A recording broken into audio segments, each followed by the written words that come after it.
Everyone, good morning. Welcome to my channel, to our new blog. আশা করি তোমরা সকলেই খুব ভালো আছো, আমিও বেশ ভালো আছি। তো আজকে হলো শনিবার 7 তারিখ।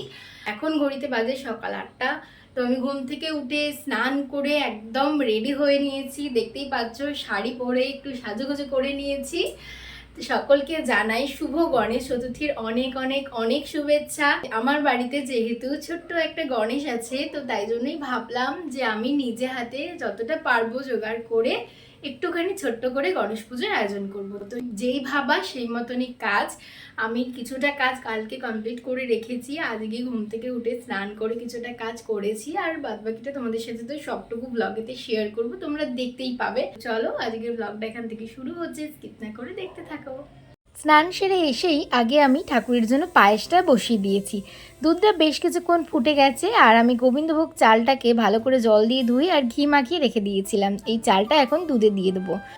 চাল কিছুটা সিদ্ধ হয়ে গেছে। এখন আমি একটা বাটির মধ্যে ইসুদুষ্ণ গরম জল নিয়ে নিয়েছি, আর তার মধ্যে আমি দিয়ে দিলাম 2 প্যাকেট আমুল স্প্রে।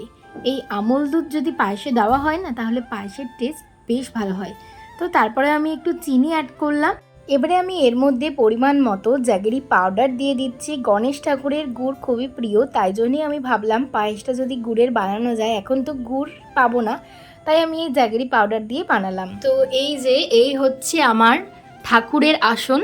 ঠাকুরকে আমি এই যে আসনে বসাবো, এখানটাকে আমি একদম সিম্পলভাবে একটু গাঁদা ফুলের মালা দিয়ে ডেকোরেট করেছি। আমি এখন আলপনা দিচ্ছি। আলপনাটা দেওয়া হয়ে গেলেই এবারে আমি এখানে ঠাকুরটাকে স্থাপন করে বাদবাকি যা যা সব জোগাড় আছে সব এখানে নিয়ে এসে এবার পুজোটা শুরু করব। অলরেডি অনেকটাই দেরি হয়ে গেছে। আর গণেশ ঠাকুরের যে প্রিয় মোদক, সেটা আমি এবারে বাড়িতেই বানিয়েছি।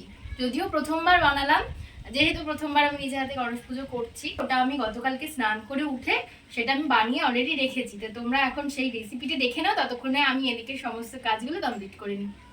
মোদক বানানোর জন্য এখানে আমি নিয়েছি 1 প্যাকেট সুজি, নিয়েছি রেড কাউয়ের গাওয়া ঘি, এখানে আছে ড্রাই ফ্রুটস, কাজু আর কিশমিশকে একদম ছোট ছোট করে কুচিয়ে নিয়েছি। তোমরা আরও ড্রাই ফ্রুটস চাইলে এখানে অ্যাড করতে পারো। এখানে আছে নারকেল কোড়া, আমুল তাজার লিকুইড মিল্ক, আর নিয়েছি আমুল স্প্রে আর চিনি। অবশ্যই এতে আমি গুঁড়ো অ্যাড করব, সেটা আমি যখন বানাবো তখন তোমাদের সাথে অবশ্যই শেয়ার করব। কড়া গরম হয়ে গেছে। এখন আমি প্রথমে কড়ার মধ্যে দিয়ে দিচ্ছি ঘি। ঘিটাকে কড়ার চারিদিকে ভালো করে বুলিয়ে নিলাম। এবারে আমি এর মধ্যে দিয়ে দিচ্ছি সুজি। এই কাপটার মাপ করে আমি 2 কাপ সুজি দেব। এবারে সুজিটাকে ভালো করে এই ঘিয়ের মধ্যে নাড়াচাড়া করে ভাজতে হবে। এবার এর মধ্যে আস্তে আস্তে দুধ দিয়ে দেব।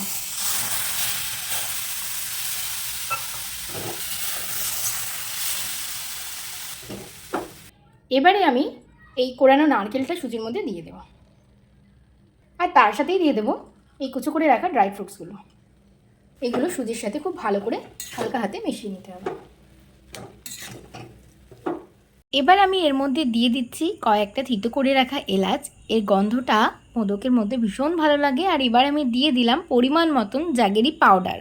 তোমরা চাইলে আখের গুড় দিয়েও করতে পারো, তো আমি এখানে গুড় ছিল না বলেই জ্যাগেরি পাউডার দিয়ে বানালাম। ভালো করে গুড়টাকে এবার এর সাথে মিশিয়ে নিয়েছি। এবারে আমি এর মধ্যে আমুল স্প্রে দিয়ে দিলাম। তোমরা এখানে খোয়া ক্ষীরও ব্যবহার করতে পারো, ভীষণ ভালো লাগে। তো আমার কাছে এগুলো ছিল, তাই এই দিয়ে আমি বানালাম। যখনই দেখবে কড়াই থেকে সুজিটা ছেড়ে আসছে, তখনই বুঝবে রেডি হয়ে গেছে। ভীষণ সুন্দর গন্ধ বেরাচ্ছিল জানো। তো চলো তোমাদেরকে আমি মোদক বানানোটা দেখিয়ে দিই। কিছুটা পরিমাণ এরকম হাতে করে নিয়ে গোল করে আর একটা হাতের সাহায্যে যেভাবে আমি বানাচ্ছি ঠিক এইভাবেই তোমরা বানিয়ে নিতে পারো, মোল্ড ছাড়া ঘরেতেই সুন্দর মোদক। তোমাদের যদি মোল্ড থাকে অবশ্যই মোল্ড ইউজ করো। এই যে দেখতে পাচ্ছ, এবার টুথপিক দিয়ে আমি এর মধ্যে একটা ডিজাইন করে দিচ্ছি। তো মোল্ড ছাড়াও কিন্তু তোমরা এইভাবে ঘরেতে মোদক বানিয়ে নিতে পারবে। এইভাবেই আমি এবার সমস্ত মোদকগুলোকে বানিয়ে নেব। ভীষণ ভালো লাগছিল মোদকগুলোকে দেখতে। তোমাদের কেমন লাগলো কমেন্ট বক্সে লিখে জানাতে কিন্তু ভুলো না।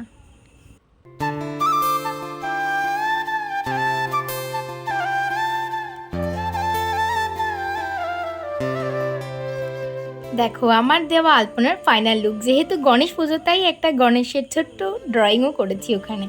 এবারে আমি পুজোয় বসবো, তাই জন্য আসন পেতে বসে পড়লাম পুজোর স্থানে।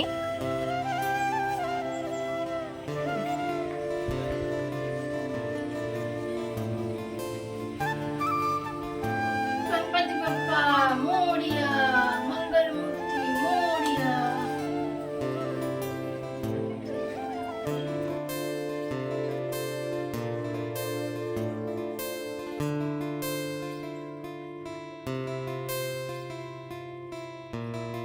এই হচ্ছে আমার একদম সামান্যতম পুজোর জোগাড়। ভগবান যা চেয়েছে আমি যতটুকু করতে পেরেছি। আরও ইচ্ছা ছিল ঠাকুরকে একটুখানি কিছু ভোগ বানিয়ে দেবো, পোলাও বা খিচুড়ি এসব বানিয়ে দেবো, কিন্তু আর এত সকালবেলা উঠে আর সম্ভব হলো না। এবার সঞ্জয় তো অফিসে বেরিয়ে যাবে, অলরেডি অনেকটা লেট হয়ে গেছে। তো এই যে একটু ঠাকুর দেখিয়ে দাও এখানে কি কি ভোগেতে আছে। এই হচ্ছে আমার বানানো মোদক গণেশ ঠাকুরের জন্য। প্রথমবার বানিয়েছি, কেমন হয়েছে কমেন্টে লিখে জানিও। এইখানে গণেশ ঠাকুরের প্রিয় লাড্ডু দিয়েছি, আর ওই মোদকের যেটা ছিল ওটা থেকে একটু নাড়ু মতন বানিয়ে দিয়েছি। আর এই যে এখানে সামান্য একটু ফল দিয়েছি, গণেশ ঠাকুরের তো নারকেল আর কলা খুব প্রিয়। আর এই যে এখানে আমি পায়েস বানিয়েছি। আর এই যে আমার গণপতি বাপ্পা, কিউট গণপতি বাপ্পা।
माता जाकी पार्वती पिता महादेवा।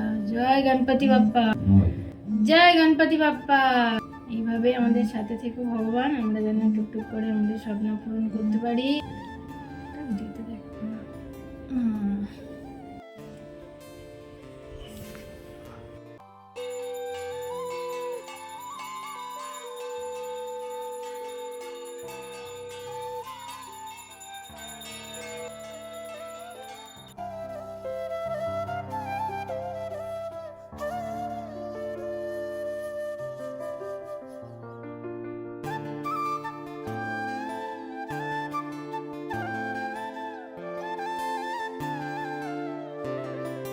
আমার পুজো কমপ্লিট হয়ে গেছে।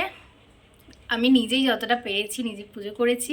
সঞ্জয় অলরেডি অফিসে বেরিয়ে গেছে, কারণ অনেকটা দেরি হয়ে যাচ্ছিল, ওর দেরি হয়ে যাবে সেজন্য অফিসে বেরিয়ে গেছে। আমি এখন এই যে ঠাকুর এখান থেকে সব প্রসাদগুলো তুলে নিজেও একটুখানি আগে প্রসাদ খেয়ে জল খাবো, তারপরে আবার রান্না করতে হবে। তো এখনও মোটামুটি অনেক কাজ বাকি আছে, সেগুলোকে এখন কমপ্লিট করতে হবে। আগে ঠাকুরের জায়গাটা পরিষ্কার করবো। দেখো কি কিউট লাগছে আমার ছোট্ট পুচকু গণপতি বাপ্পাকে। যেহেতু আমি ভেবেছিলাম ঠাকুরকে একটু ভোগ দেব, তাই জন্যই আর ভাবলাম যে কোনো জল প্রসাদ কিছুই খাবো না, ভোগটা বানিয়ে ফেলি। তো সেই জন্যই আমি এখানে এখন পনির বাটার মশলা বানাচ্ছি। পনিরগুলোকে আমি একটু নুন, হলুদ, জিরে গুঁড়ো, ধনে গুঁড়ো দিয়ে ম্যারিনেট করে রেখেছিলাম। এখন কড়ার মধ্যে সামান্য পরিমাণ একটু সাদা তেল আর বাটার দিয়ে ভালো করে ভেজে নিচ্ছি। আমি অলরেডি আগে বাটার অ্যাড করেছিলাম এবং এখনও আমি ভাজতে ভাজতে আরও একটু পরিমাণ বাটার অ্যাড করলাম। যেহেতু বাটার মশলা, তাই যতটা বাটার অ্যাড করবে ততই খেতে ভালো হবে।